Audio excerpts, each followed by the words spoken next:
Delhi assembly ఎన్నికల్లో Bharatiya Janata party ఘన విజయం సాధించడంతో ఏపీలో బీజేపీ పార్టీ శ్రేణులు సంబరాలు జరుపుకున్నారు.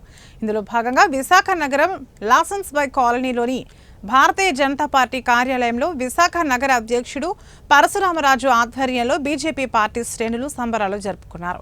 ఈ సందర్భంగా బాణసంచా కాల్చి మిఠాయిలు పంచారు.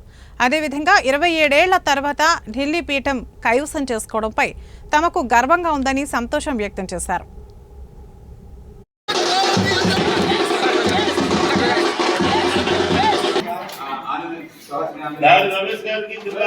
5 టర్మ్స్ తర్వాత భారతీయ జనతా పార్టీ ఢిల్లీని హస్తగతం చేసుకుంది. ఢిల్లీ రాష్ట్రం ఏర్పడిన తర్వాత మొట్టమొదటిసారి భారతీయ జనతా పార్టీ ప్రభుత్వం మదన్ లాల్ ఖురానా గారి నేతృత్వంలో భారతీయ జనతా పార్టీ ప్రభుత్వం వచ్చింది. చివరిగా సుష్మా స్వరాజ్ గారు ముఖ్యమంత్రిగా ఉన్న సమయంలో ఆ రోజు కాంగ్రెస్ హస్తగతమైంది. సుమారు 15 సంవత్సరాల కాంగ్రెస్, 10 సంవత్సరాల ఆ పరిపాలన తరువాత ఇవాళ భారతీయ జనతా పార్టీ గెలుపు ఏదైతుందో మా అందరికీ కూడా ఒక తీయని కబురు. ముఖ్యంగా నరేంద్ర మోడీ గారు 2014 తర్వాత కేంద్రంలో ప్రభుత్వం ఏర్పడి చేసిన తర్వాత అన్ని చోట్ల గెలుస్తున్నారు, ఢిల్లీలో ఎందుకు గెలవటం లేదు అనేది మాకు చిన్న ఇబ్బందికరమైన పరిస్థితి.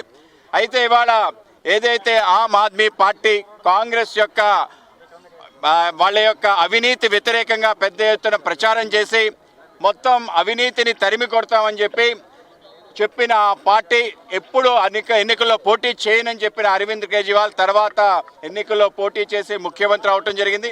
అవినీతిని తుడిచేస్తాననే ఆ యొక్క అరవింద్ కేజ్రీవాలే అవినీతి తిమంగళంగా మారి ఢిల్లీలో చేసిన ఘోరాలు, నేరాలు, అవినీతులు మొత్తం ప్రపంచం అంతా వీస్తుపోయింది. ముఖ్యంగా ఏదైతే లిక్కర్ స్కామ్లో అరవింద్ కేజ్రీవాల్తో సహా మనీష్ సిసోడియా